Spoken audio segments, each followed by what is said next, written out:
Ya, kita lanjutkan perbincangan dan diskusi di Prime Time. Saya ingin lanjutkan lagi tadi, Mas Toto. Mas Toto, Anda katakan tadi kalau boleh mungkin saya tarik kesimpulan konsolidasi ini seolah menjadi kunci wajib yang harus dilakukan oleh seorang Joko Widodo sebagai presiden untuk atau dalam setiap mengambil kebijakan. Ini baru hanya soal Kapolri saja. Belum nanti ada kebijakan-kebijakan lain dalam 5 tahun ke depan yang harus melibatkan juga parlemen terutama.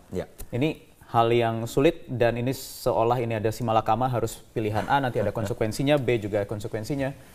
Ini resiko yang harus ditanggung siapapun presiden yang terpilih dengan sistem politik kita yang masih anomali ya. Bukan hanya Pak Jokowi, Pak Prabowo yang sering orang anggap decisive pun bahkan dari awal ketika kampanye sudah mengatakan misalnya jatah bagi-bagi kursi menteri memang terbuka dilakukan. Artinya memang ada belenggu dalam tanda kutip ya yang akan tetap terjadi pada siapapun presiden terpilih dalam konteks hubungannya dengan parlemen. Karena apa? Karena presiden kita, calon presiden kita itu ketika ingin maju saja itu sudah harus melakukan lobby untuk memenuhi persyarat 20-25%. Dan itu kan 2019 sistemnya sudah diubah. Kita akan melihat sebuah tradisi baru begitu. Tapi apapun itu, apakah kemudian sekarang kita bisa menilai hubungan ini apakah dalam konteks rasional atau dalam konteks saling membelenggu? Yang sering jadi pertanyaan bukan Pak Jokowi adalah bukan karakter kepemimpinan beliau, tapi ketika beliau bukan veto player, apakah beliau akan menjadi boneka atau tidak? Itu kan yang akan dipertanyakan dari awal. Dan di sini menurut saya jadi batu ujian. Kompromi harus dilakukan dalam berpolitik, tetapi ada batasan-batasan tidak menyentuh wilayah transaksi. Itu menurut saya yang sekarang sedang kita tunggu. Apakah Pak Jokowi memiliki batasannya tersendiri? Termasuk dalam konteks kita ingin melihat apakah status tersangka itu merupakan sebuah batasan yang dianggap penting oleh seorang presiden Pak Jokowi sehingga kemudian masyarakat bisa menilai tipikal kepemimpinan beliau seperti apa. Apalagi ada komitmen tanpa syarat yang sudah digembor-gemborkan jauh sebelum. Ya, sekarang itu sudah menemui ujiannya. Bukan hanya Pak Jokowi yang kita tunggu ya apa komitmennya, tapi juga partai-partai yang katanya sudah menyepakati. Partai-partai Koalisi Indonesia Hebat, Bang Yos. Itu konsekuensinya memang harus dihadapi. Tapi ini bukan pilihan yang sulit. Presiden juga Joko Widodo jauh-jauh memang sudah menegaskan ada komitmen tanpa syarat. Tapi tanpa syarat ini, kalau tadi Mas Toto bilang ini memang sebuah ujian yang sulit yang akan dihadapi selalu. Ya memang tanpa syarat. Kemudian kan kabinetnya harus diisi orang. Ya, kalau orang itu ternyata ada di partai politik, ya, dan memenuhi kriteria untuk salah satu departemen, kenapa tidak? Itu wajar saja orang partai politik orang berkeringat, dia ikut memenangkan kompetisi. Jadi wajar ya? Wajar saja. Tetapi kalau seseorang itu tidak patut lalu dipasang, nah itu aku pun tidak setuju. Saya waktu diminta untuk seorang Dewan Pertimbangan Presiden ya, itu kan saya kaji betul kan, orang ini harus mumpuni kan. Ya, maka tak sodorkan Pak Yusuf Kartanegara, ini contoh kan, karena dia senior, dia pernah jadi panglima, pernah jaksa agung muda, misalnya kan, punya pengalaman politik sebagai sekjen, maka saya sodorkan, gitu kan. Jadi kalau tidak ada, ya harus kita cari di luar kan, gitu kan. Bang Yos, ada yang selalu tadi saya tegaskan dari awal adalah dua pilihan sulit ini mungkin dari banyak pilihan sulit yang diambil oleh Joko Widodo sebagai presiden adalah seandainya mungkin nanti kita tahu beberapa waktu belakangan 1 bulan terakhir sejak polemik BG ini bergulir ada sedikit ketegangan antara presiden dengan Koalisi Indonesia Hebat. Kita tahu dengan nanti segala konsekuensinya seandainya pra-peradilan ini nanti menolak gugatan BG, kemudian presiden harus membatalkan Budi Gunawan menjadi Kapolri dan harus milih orang baru lagi. Apakah ini nanti Koalisi Indonesia Hebat juga akan? Anda membaca ketegangan di mana coba? Itu dari ketegangan. Lihat dari mana? Ini dari banyak di media pemberitaan dan lain-lain. Ya, jadi kita begini ya, kita kan presiden itu lagi menghadapi masalah yang sulit lah soal BG ini kan. Semua pihak memberikan saran ya. Baik diminta maupun tidak kan. Ada juga dari perorangan, ada dari tim independen, ada dari luar juga, One Team Press segala macam. Masa kami partai pendukung tidak memberikan saran, kan nggak masuk akal kan. Kita kan ingin presiden kita itu tidak membuat salah, gitu kan. Dalam menentukan kebijakan harus yang terbaik yang diambil. Walaupun terbaik sekali lagi tidak bisa memuaskan banyak orang, tetapi itu harus ada jaminan. Meskipun kan di Koalisi Indonesia Hebat sempat dan tidak. Pada saat kita ketemu presiden sebelumnya, ya kita pasti ketemu dulu. Dan selalu itu dipimpin Ibu Mega sendiri kan. Kita diskusikan, ini masalah BG ini bagaimana. Itu kebiasaan matang dan tidak sebentar gitu ya. Kita adu argumen betul-betul. Setelah kita bulat, ini yang terbaik, lalu kita adu argumen artinya memang banyak yang tidak bulat satu suara Oh seperti iya, Bang Yos. pasti, Mungkin kan? dari awal saya punya catatan kalau tidak salah itu masih tanggal belasan atau 16 Januari, artinya baru kasus BG bergulir kurang dari 1 pekan. Seorang Sutioso ini sudah menyatakan tunda saja pelantikan Joko Widodo di saat Ketua Umum Partai Politik Dukulis Indonesia Barat masih belum mengambil waktu sikap. itu aku masih suara pribadi saya Suara gitu pribadi, ya. oke. Tetapi itu pun kan saya bawa di dalam diskusi internal KIH kan. Nah lalu secara bulat kita ke istana itu tadi kan. Nah setelah ke istana kan terus banyak sekali masukan-masukan lain lagi kan. Nah kita mengarah kira-kira mau bagaimana kan bisa kita baca. Kan itulah kesempatan yang baik untuk membulatkan lagi. Jadi saat ini saya meyakini bahwa antara KIH dan Presiden Jokowi itu sudah bulat, satu kata. Gitu. Dan sekarang sudah bulat semua bahwa sepakat untuk menunggu putusan Jadi besok itu kalau pra-peradilan membuat besok putusan, apapun itu yang akan beliau sampaikan, kita akan terima. Dan akan dukung terus Presiden Joko Widodo dengan segala putusannya. Kita akan lanjutkan lagi nanti dengan perbincangan di Prime Time News. Saya juga ingin menangkap kira-kira gambaran apa yang ditangkap oleh seorang analis politik Yunarto Wijaya terkait apa yang terjadi kemarin setelah dari Loji Gandrung, kemudian Koalisi Indonesia Hebat ini pimpinannya dan juga Presiden Joko Widodo nongkrong bareng atau makan di warung Solo. Kami ada kutipan atau informasinya sesaat lagi, tapi usai jeda berikut ini kami akan kembali.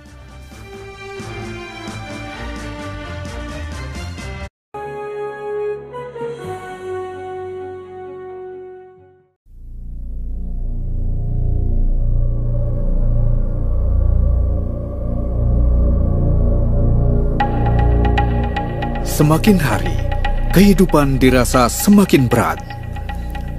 Pertumbuhan penduduk yang tidak terkontrol membuat persaingan menjadi semakin ketat. Mereka terus berjuang untuk mengais rezeki dari pagi hingga larut malam. Banyak di antara mereka yang terkadang mengabaikan masalah kesehatan. Kesehatan tidak lagi menjadi prioritas utama bagi mereka.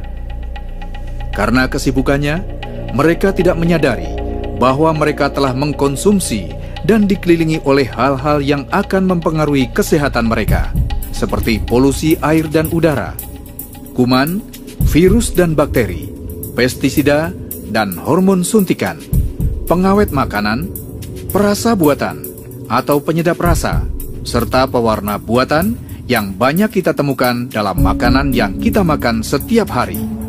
Ditambah dengan stres yang tinggi dan kurang istirahat, semua itu akan menyebabkan adanya penumpukan toksin pada tubuh kita, yang tanpa mereka sadari pula akan mengakibatkan timbulnya berbagai masalah kesehatan dan penyakit, seperti kegemukan, gangguan jantung, diabetes, tumor usus, kanker paru-paru, kanker kulit, dan lain sebagainya. Kalau sudah begini, apa yang mereka lakukan? Minum obat, sedot lemak, terapi mesin, pergi ke rumah sakit, atau alternatif untuk mengembalikan kondisi kesehatannya.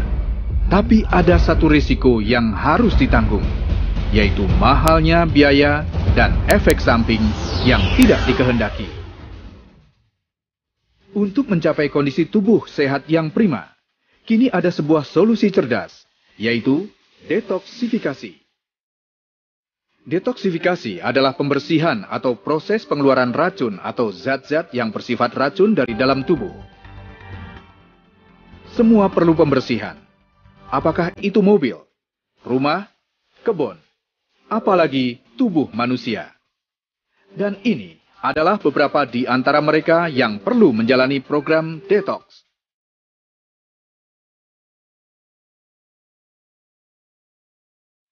Saat ini, banyak sekali yang menawarkan program detox. Tapi jangan pernah coba sebelum Anda mengetahui lebih lanjut tentang Smart Detox. Sebuah pola detox modern yang akan menjadi lifestyle bagi siapa saja yang menginginkan tubuh senantiasa sehat dan penampilan yang prima. Untuk mengetahui lebih lanjut tentang program Smart Detox ini, mari Kita ikuti penjelasan selengkapnya berikut ini.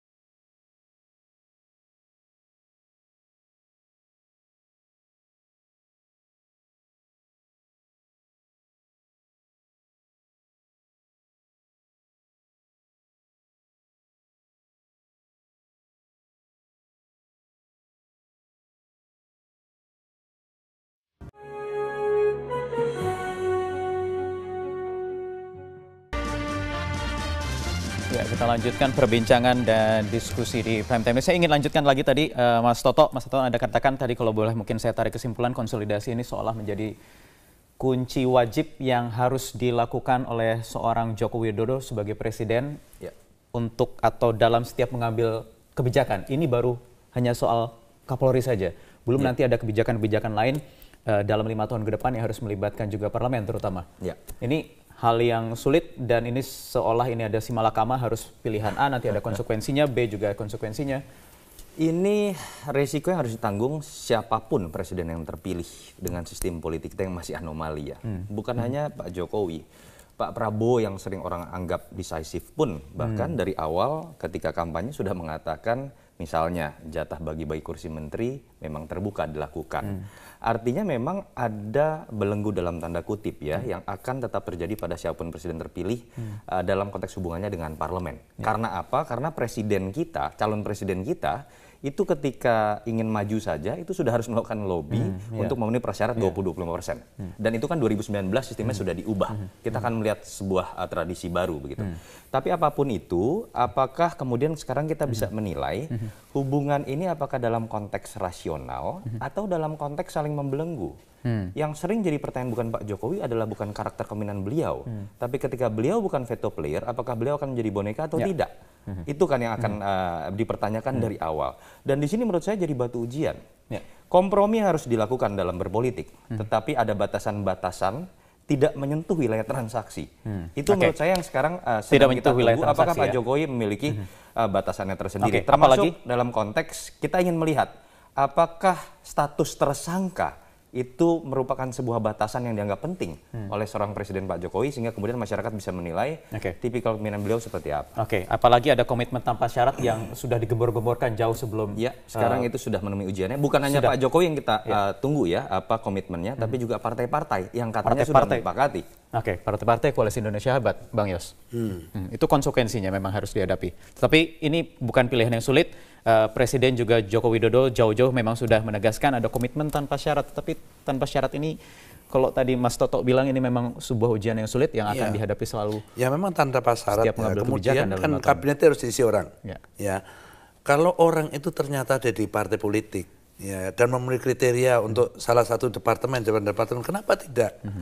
Itu wajar saja orang partai politik, orang berkeringat, dia ikut memenangkan kompetisi. Jadi wajar ya? Wajar saja.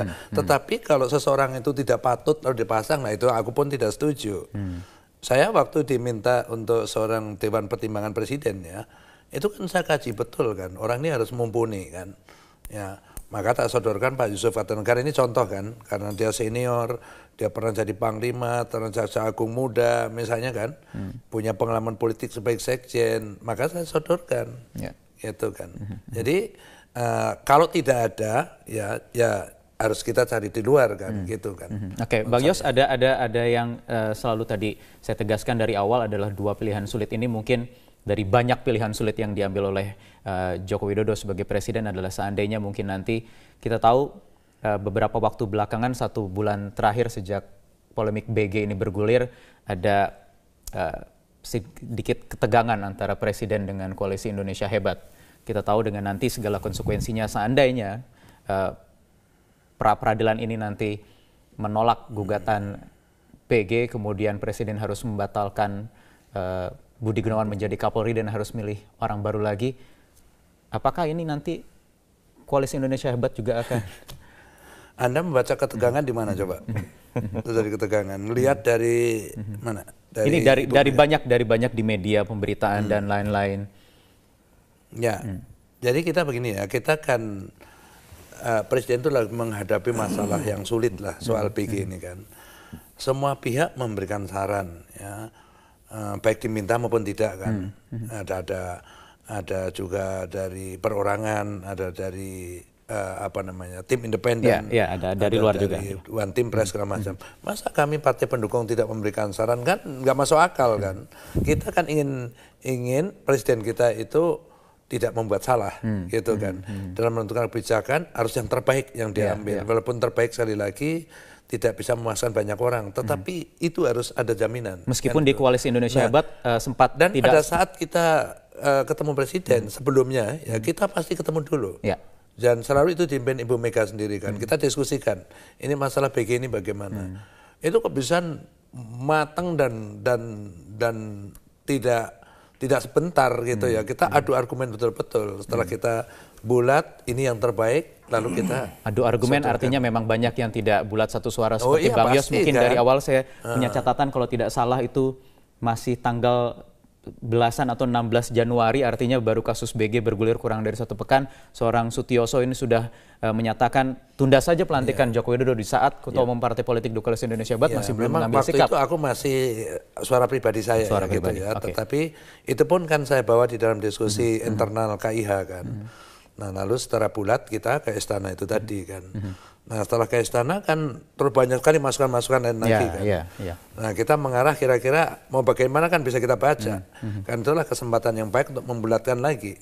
Jadi saat ini saya meyakini bahwa antara KIH dan Presiden Jokowi itu sudah bulat, satu kata. Dan sekarang sudah bulat semua bahwa sepakat untuk menunggu putusan. Jadi besok itu kalau putusan apapun yang akan beliau sampaikan kita akan terima. Dan akan dukung terus Presiden Joko Widodo dengan segala putusannya. Kita akan lanjutkan lagi nanti dengan perbincangan di Prime Time News. Saya juga ingin menangkap kira-kira gambaran apa yang ditangkap oleh seorang analis politik Yunarto Wijaya terkait apa yang terjadi kemarin setelah dari Loji Gandrung, kemudian Koalisi Indonesia Hebat ini pimpinannya dan juga Presiden Joko Widodo nongkrong bareng atau makan di warung Solo.